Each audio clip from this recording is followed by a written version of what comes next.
इस दुनिया में 3 प्रकार के लोग हैं। पहला प्रकार का जो आदमी है वो बाहर मुखी साधनों में परमात्मा को ढूंढता है। हवन कर लो, यज्ञ कर लो, जप कर लो, तप कर लो, या फिर मंदिर चले जाओ, मस्जिद चले जाओ, गुरुद्वारे चले जाओ, इन्हीं चक्करों में रहेगा वो। ये एक प्रकार का प्राणी है। दूसरे प्रकार का जो प्राणी है वो बाहर मुखी नहीं जाएगा, वो अंतर्मुखी हो जाएगा। डीप मेडिटेशन, ध्यान की गहराइयों में जाओ। वो फटे कपड़े वाला बाबा भी यही बोलता है। जो फटे कपड़े वाला बाबा जिसकी मैंने क्लास लगाई थी, अब तो कपड़े अच्छे पहनने लग गया है, साफ सुथरे पहनने लग गया है।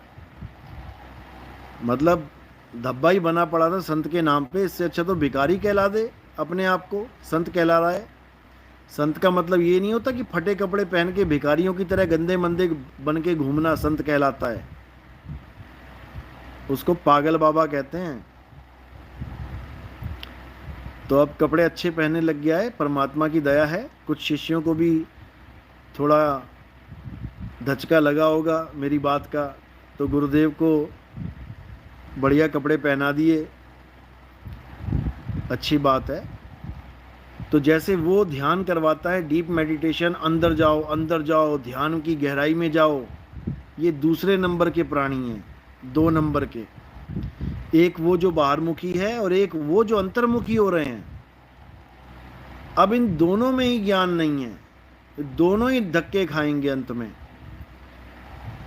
तो ज्ञान कहाँ पे है? निर्गुण सरगुण दोनों से न्यारा, जानेगा कोई जाननहारा, न अंदर न बाहर, दोनों के बीच में वहां सत्य मिलेगा।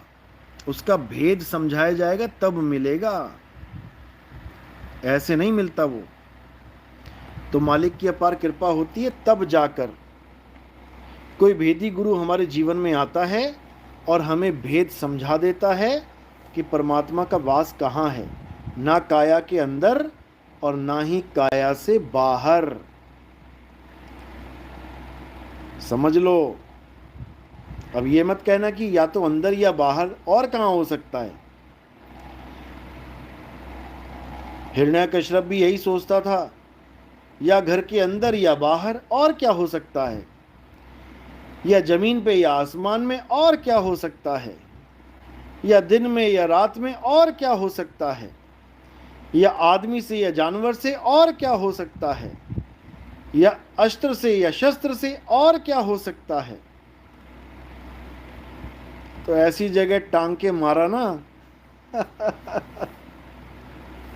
कि हालत खराब हो गई। इसी प्रकार बीच का रास्ता एक और है, जहां पर हमें मुक्ति मिलती है। न अंदर खोजना है काया के, न बाहर खोजना है। कहाँ खोजना है? जहां गुरु भेद बताए वहां खोजना है। समझ लो। रेखा नेगी, हमें तो निहाल कर दिया आप जी ने। सब निहाल होंगे, चिंता मत।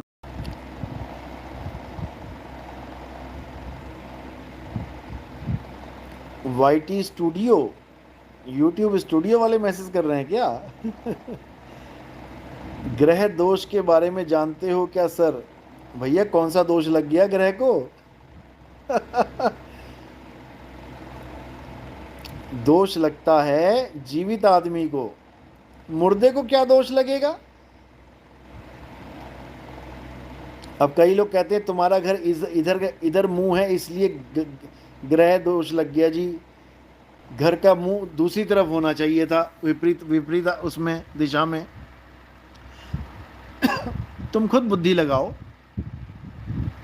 एक सड़क है और उस सड़क के दोनों तरफ घर है, तो मेरे भाई अगर एक का घर पूरब की तरफ है तो दूसरे का घर पश्चिम की तरफ होगा, उसका मुंह।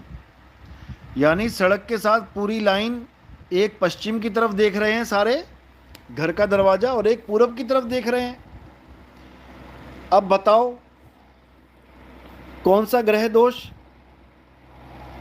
कि जी आपकी डायरेक्शन गलत है, पूरी गली की डायरेक्शन गलत है, तोड़वा दो सारे मकान।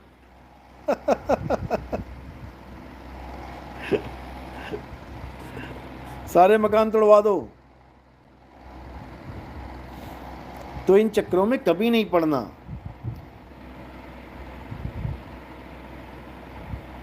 ग्रह दोष एक भ्रम है तुम्हारे दिमाग का, कुछ नहीं होता। ईंट है, पत्थर है, लैट्रिन है, बाथरूम है, किचन है, कैसा ग्रह दोष?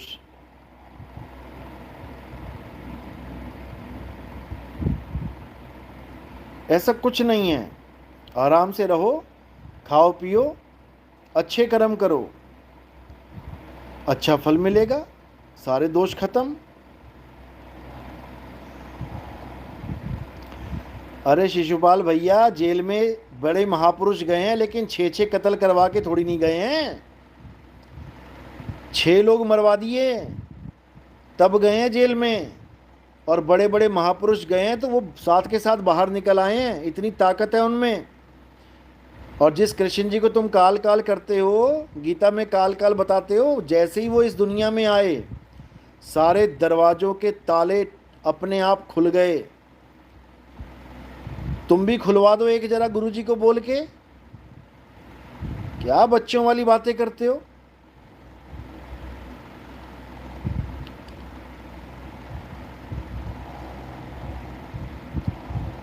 एक फेसबुक पे पोस्ट पड़ी हुई थी कि ब्रह्मा विष्णु महेश रामपाल जी के पैर के अंगूठे के नाखून के बराबर भी नहीं है।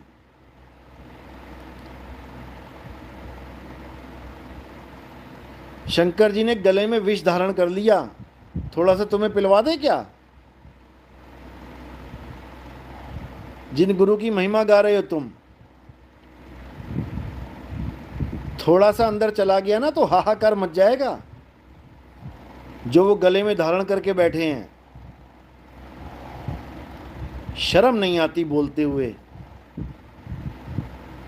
समाज में इतनी नफरत फैला दी है इन लोगों ने कबीर साहब के नाम के प्रति कि अगर नेपाल में कोई बंदा प्रचार करने जाए हमारा कि कहीं कबीर साहब की कोई बात बता दें, कोई पर्चा दे दें, तो लोग घेर लेते हैं आके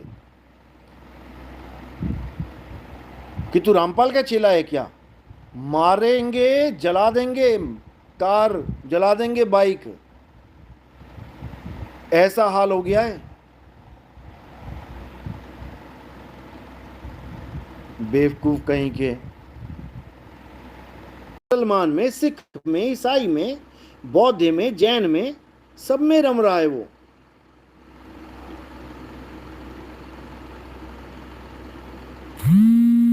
लेकिन ऐसे समझ में नहीं आता। जब तक आपके जीवन में कामिल मुर्शिद नहीं आ गया, जब तक आपके जीवन में सतगुरु नहीं आ गया, जब तक आपके जीवन में निहि तत्वदर्शी संत नहीं आ गया, निहि तत्वदर्शी संत, केवल तत्वदर्शी से बात नहीं बनेगी। और तुम्हें तो तत्वदर्शी का मतलब तक नहीं पता। तत्वदर्शी का मतलब ये नहीं है कि मंत्र जपने वाला गुरु।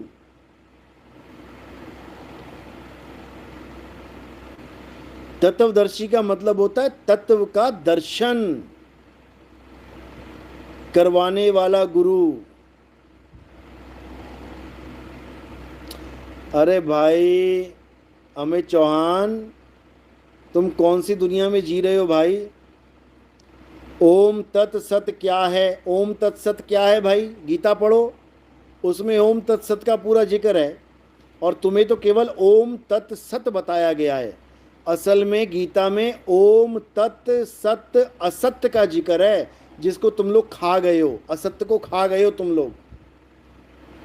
वहां से भी तुमने खा के गायब कर दिया, और यहां खा के तुम असत्य के रास्ते पे चल पड़े हो। दोबारा से गीता खोलो, रामपाल जी वाली मत खोल लेना,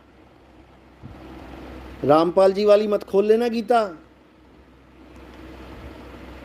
तुम कोई और गीता गोरखपुर प्रेस वाली गीता खोलो। उसमें तुम्हें ओम तत् सत का पूरा वर्णन मिलेगा कि ओम तत्सत होता क्या है, कैसे यूज होता है ओम तत्सत, करना क्या है ओम तत्सत का। और ओम तत्सत के साथ ही अगले श्लोक में असत्य का जिक्र है, ओम तत् सत असत्य, और इन चारों की व्याख्या की गई है वहां पे। ये तुम्हारा वाला ओम सोहम सत्य कबीर नहीं है ओम तत्सत, बेवकूफ बना दिया तुम्हें इस गुरु ने। बच जाओ बच जाओ, अभी समय है। हमारे सत्संग 1 नंबर से देखना शुरू करो। मुझे मैसेज कर दो 9256111007 पे, मैं तुम्हें पूरी लड़ी भेज दूंगा सत्संग की। 1 नंबर से सुनना शुरू करोगे नामदेव जी की वाणी, साधो भाई ए जी सार शब्द में पाया, ये वाली वाणी रामपाल जी ने भी छाप रखी है। उन्होंने तो अर्थ किया ही नहीं, इसका बर्बाद कर दिया। हमने एक एक लाइन का अर्थ किया है, समझो उसको जाके।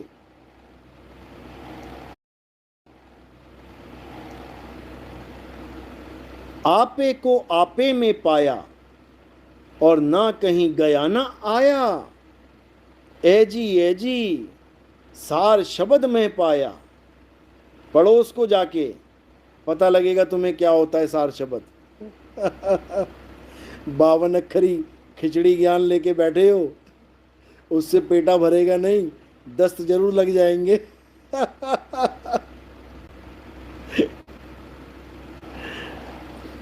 गुरुजी कबीर सागर हिंदी में कहाँ मिलेगा? मुझे नहीं मिल रहा, छोड़ दे भाई, रहने दे। कल को बोलेगा अंग्रेजी में कहाँ मिलेगा। जो समझा रहा हूँ वो समझ लो, बहुत है, जितना समझा रहा हूँ उतना बहुत है। कबीर सागर लेके भी नहीं पढ़ पाओगे तुम, हिंदी में भी मिल जाए तो।